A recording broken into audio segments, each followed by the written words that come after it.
তা বলছি যে আমাদের তো ভালোই বয়স হয়ে গিয়েছে, কতদিনই বা বেঁচে থাকবো। তা আমাদের দুটো মেয়ের বিয়ের ব্যাপারে কিছু কি ভাবলে? আমার তো ওদের দুজনের চিন্তায় ঘুমই হয় না প্রায়। হুট করে যদি অন্তর আত্মাটা বেরিয়ে যায়, তাহলে ওদের কি হবে ভেবে দেখেছো তুমি? আরে গিন্নি, মেয়েগুলো তো আমারও নাকি? তোমার যেমন চিন্তা হয় মেয়েগুলোকে নিয়ে, ঠিক তেমনই আমারও চিন্তা হয় গিন্নি। আমি কানাই ঘটককে বলে আসছি যে আমাদের মেয়ের জন্য খুব দুটো ভালো সম্বন্ধ নিয়ে আসার জন্য। সে বলেছে খুব জলদি নিয়ে আসবে সে।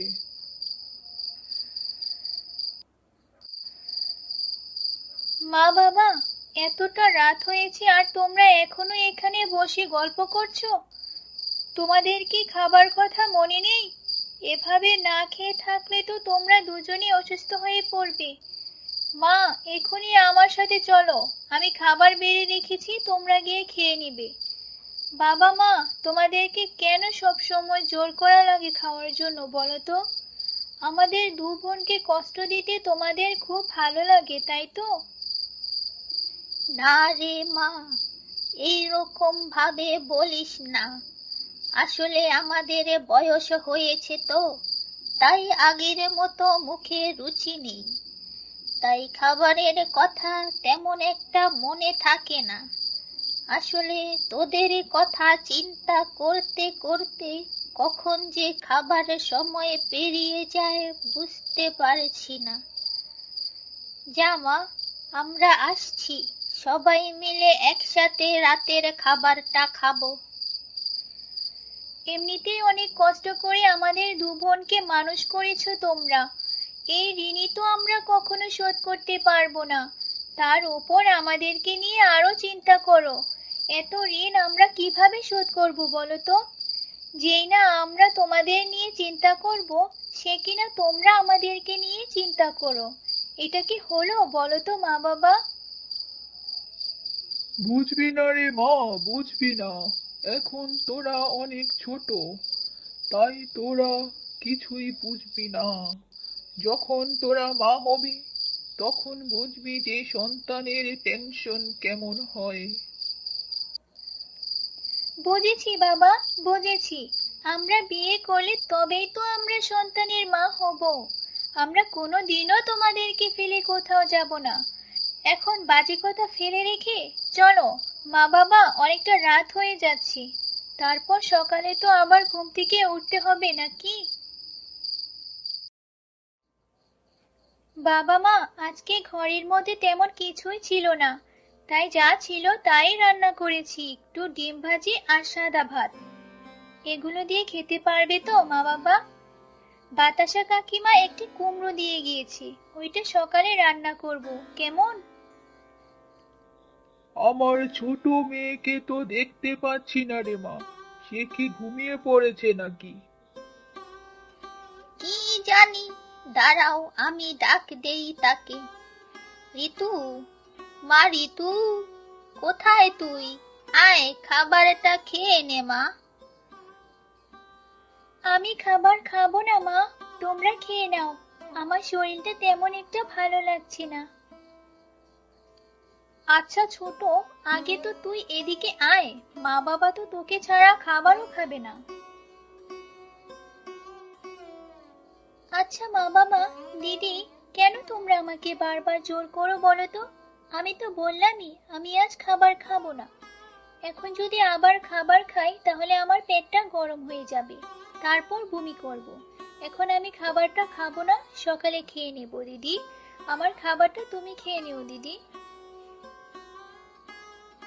রাতের খাবারটা না খেলে তুই শুকিয়ে যাবি না রে ছোট, তাই অল্প হলেও কিছু খেয়ে নে। সবাই মিলে খাবার খেলে তোর কিছুই হবে না। ছোট, দেখ মা বাবা আমাদের জন্য চিন্তা করে কত রাতে খাবার খাচ্ছে। এখন যদি তুই আমাদের সাথে খাবার না খাস তাহলে মা বাবা খুব কষ্ট পাবে। আয় ছোট, আমাদের সাথে খাবারটা খেয়ে নে। হ্যাঁ রে মা, ঋতু একেবারে ঠিক কথাই বলেছে। বসে পড় মা, আমাদের সাথে খেলে কিছু হবে না তোর। আমি বললাম তো, রাতের খাবার না খেলে তোর শরীর খারাপ করবে, যে রক্ত কমে যাবে। তুই যদি না খাস মা, আমিও খাবো না। তোমরা যে নাছোড়বান্দা, আমাকে তো না খেয়ে ঘুমাতেই দিবে না। আচ্ছা মা বাবা, দিদি, আমিও তোমাদের সাথে খাবো, কিন্তু অল্প করে, কিছু বলো না আমায়।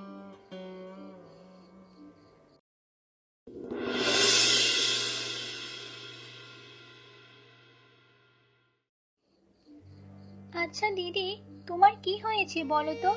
সকাল থেকেই দেখছি তুমি মুখ গোমড়া করে বসে আছো। আমার মনে হয় কি জানো, তুমি কিছু একটা নিয়ে ভাবছো। দয়া করে আমাকে খুলে বলো দিদি। ভাবছি রে ছোট, একটা কথা খুব পীড়া দিচ্ছে আমায়। আচ্ছা ছোট, তুই একটা কথা ভেবে দেখেছিস, আমাদের দুজনের যদি বিয়ে হয়ে যায় তাহলে আমার মা বাবার কি হবে? তাদেরকে কে দেখাশোনা করবে বল? দিদি, তুমি আমার মনের কথাটাই একেবারে কেড়ে নিলে। আমিও কিছুদিন যাবৎ এই কথাটা ভেবেই যাচ্ছিলাম। আসলে মা বাবার তো বয়স হয়েছে, আমরা যদি বিয়ে করে চলে যাই তাহলে তাদেরকে দেখাশোনা কে করবে শুনি? তাই আমি সিদ্ধান্ত নিয়েছি যে আমি কোনো দিন বিয়ে করব না। কিন্তু মা বাবা তো নাছোড়বান্দা, সেই যে তারা ভেবে রেখেছে আমাদের দুজনকে বিয়ে দেওয়ার জন্য, যদি না দেওয়া হয় তাহলে একটা কাণ্ড বসিয়ে ফেলবে। কি যে করব ছোট, কিছুই বুঝতে পারছি না। আর যাদের সাথে আমাদের বিয়ে হবে তারাই বা কেমন হবে? ছেলেটা কেমন হবে? আমাদের মা বাবাকে কেমন ভাবে দেখবে? সেটা ভেবেই পাচ্ছি না ছোট। তবে আমি ওপরওয়ালার কাছে ভরসা রাখি, তিনি যা করবেন ভালোই করবেন। তুমি ভাবছো এই কথা? তোমার ভাবনাগুলোর সাথে আমি আরো একটা কথা ভেবেই যাচ্ছি দিদি। এই যে তোমার সাথে কাঁধে কাঁধ রেখে বড় হওয়া, তোমাকে ছাড়া পরের বাড়িতে কিভাবে থাকবো দিদি? আমি ছোটবেলায় কি ভাবতাম দিদি জানো তো? আমাদের দুজনের এক বাড়িতেই বিয়ে হবে। এটা কি কখনো সম্ভব দিদি বলো? এরকম দুই ভাই থাকতো যারা আমাদের দুজনকে বিয়ে করে নিত, তাহলেই ভালো হতো। তোমাকেও সারা জীবন দেখতে পারতাম আর তোমার আশেপাশে থাকতে পারতাম। পাগলি আমার, বলে কি এসব? এরকম কি কখনো হয় নাকি বলতো? তবে জানিস ছোট, এরকম যদি হতো বড্ড ভালো হতো। তোর সাথে দুঃখ সুখ ভাগাভাগি করে নিতে পারতাম রে ছোট।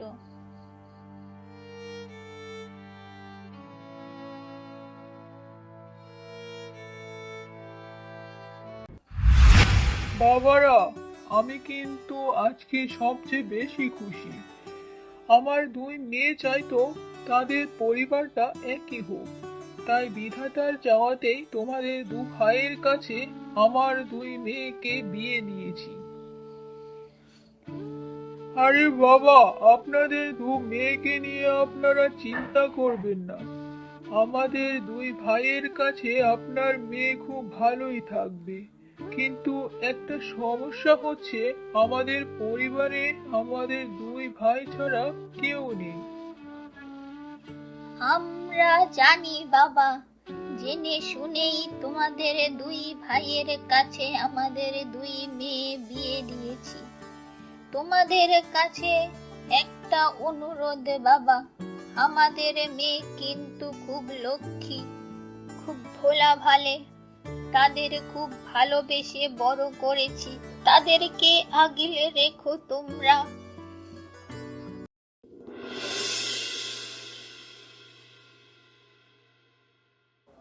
কি গো, বিয়ে হয়েছে প্রায় 1 মাস হয়ে গেল, তুমি এখনো আমার সাথে ভালো মতো কথাই বলছো না। তোমার কি আমার পছন্দ হয়নি? আমাকে কি পছন্দ করে বিয়ে করনি তুমি? উত্তর দাও। আর তুমি যে শহরে যাচ্ছ, এই কথাটা শোনার যোগ্যতা কি আমার নেই বলো তো?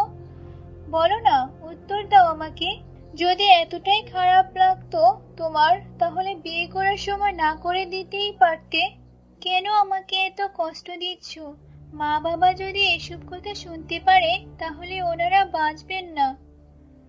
এত ন্যাকামো করো না তো। আমি শহরে যাচ্ছি এটা তোমাকে বলতে কেন হবে শুনি? আর আমি তোমাকে পছন্দ করেই বিয়ে করেছি। বউ বউয়ের মতো থাকো, এত বড় সাজার চেষ্টা করো না।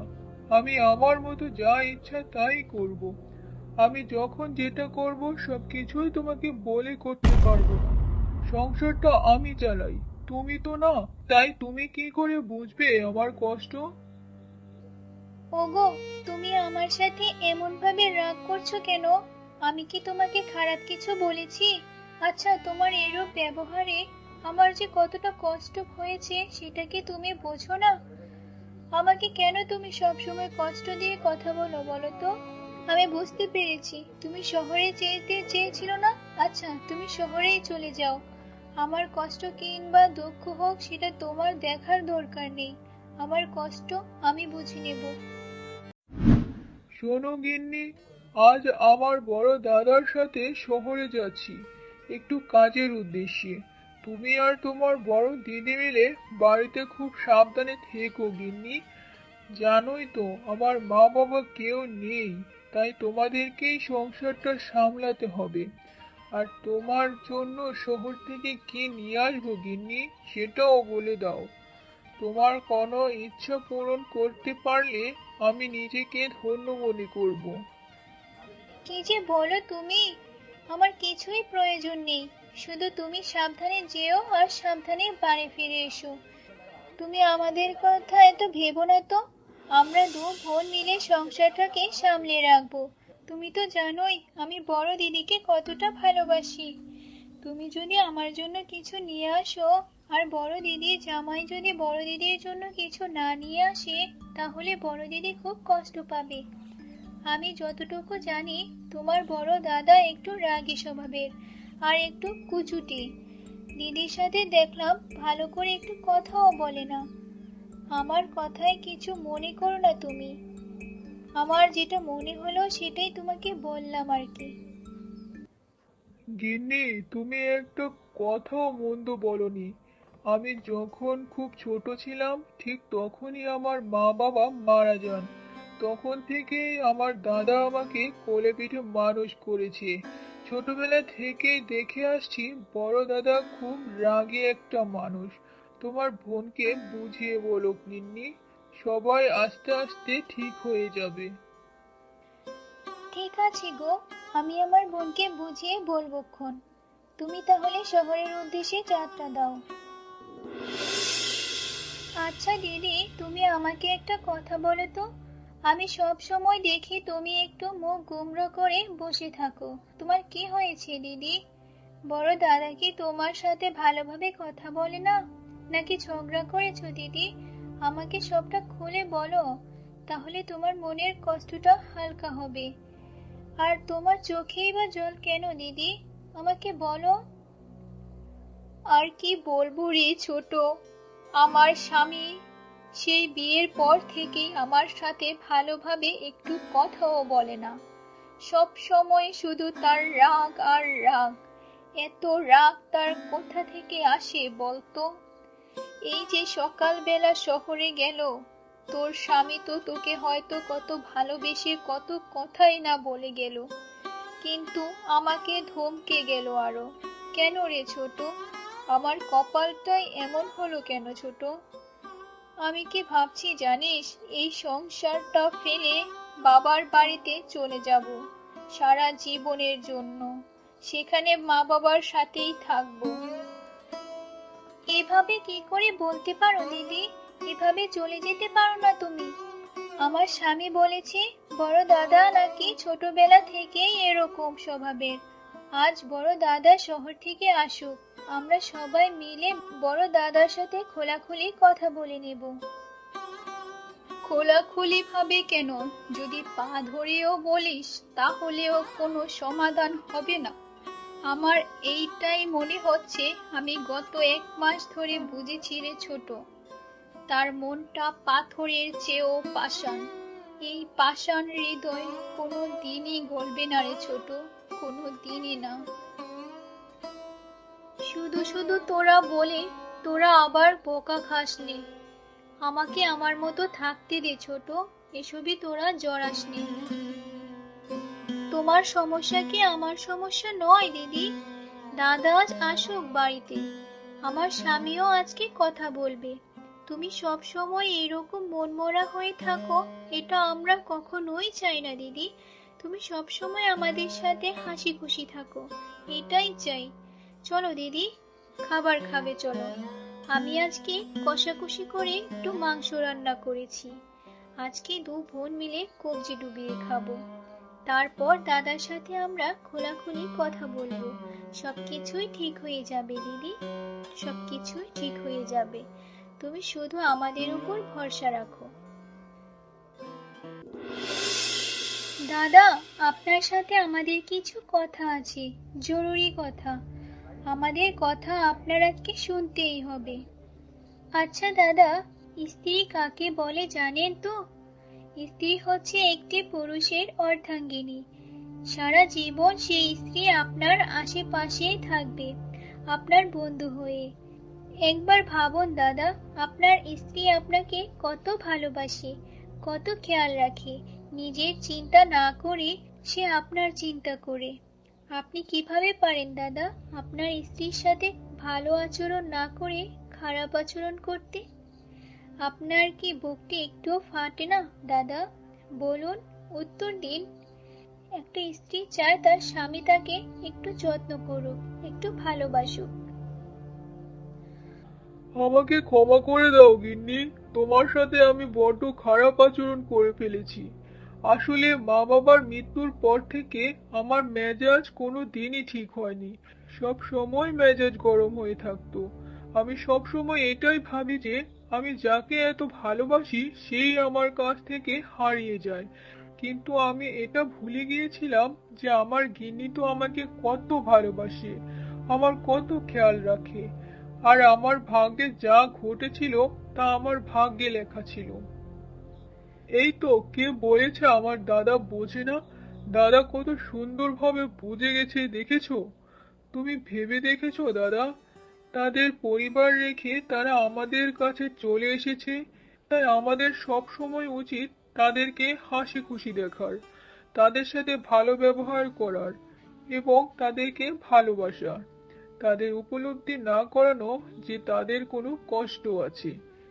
তুমি ওপর থেকে সব সময় আমার সাথে রাগ করতে, কিন্তু তুমি ভেতরে ভেতরে ফুলের থেকেও নরম।